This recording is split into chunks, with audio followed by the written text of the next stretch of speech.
felt different about this album? Like, what made it special?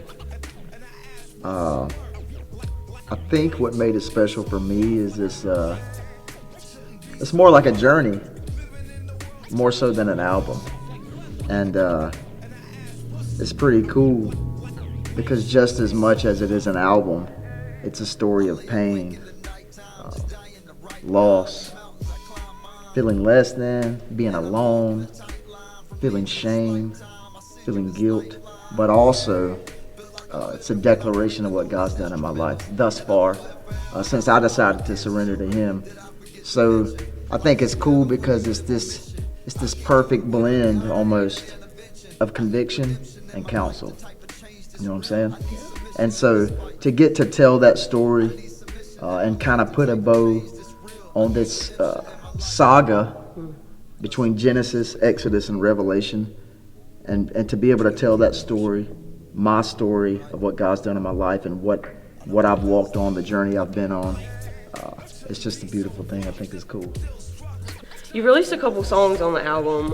What's the first single from the album, and can you tell us a little bit about like how you got to that point to release the first single? That's a good question.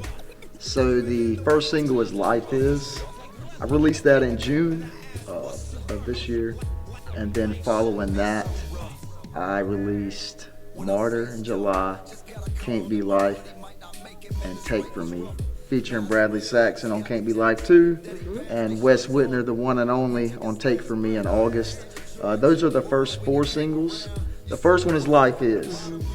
But I think those singles kind of tell a story getting us to the album and what got us here.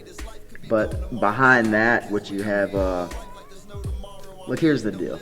I was pretty much decided I was laying music down. I was never gonna do it again, and I was okay with that. And Bradley, coincidentally, Bradley, he came up to me one day a couple years ago and he said, "Are you gonna die with that song in your heart?" And I was like, "What you mean?" And he said, "Are you gonna go to your grave with the story God has you in your heart?"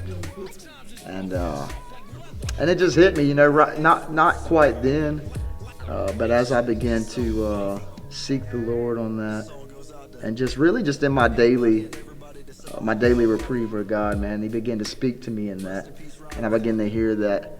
And why wouldn't I be bold? Why wouldn't I be confident in what Christ has done in me?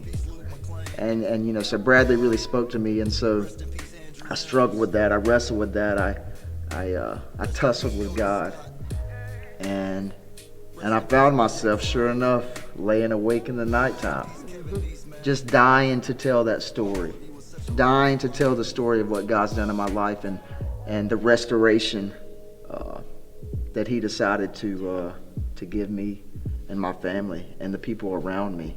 And so that's what got me there. That's why I say it's more of a journey than it is an album. Shouldn't be so rough. I lay awake in the nighttime, just dying to write rhymes. These mountains I climb on, and I'm walking a tight line from leaving this lifetime. I send you this lifeline. Feel like I'm living when I'm breathing on these instrumentals, and I'ma live forever, that's on all my kids' children. Did I forget to mention, life's a battle when you live on mission. I can't do it without God, I need an intervention. I need redemption in my life, the type of change that's real. I need submission in this fight. I need submission in my life, the type of change that's real. I need redemption in my life. I know sometimes you just want to give up, but you gotta keep it pushing, right? I know what that feels like. Life shouldn't be so rough. Still struggling. Times is rough and stuff like leather. And I ask, what's the word? Life shouldn't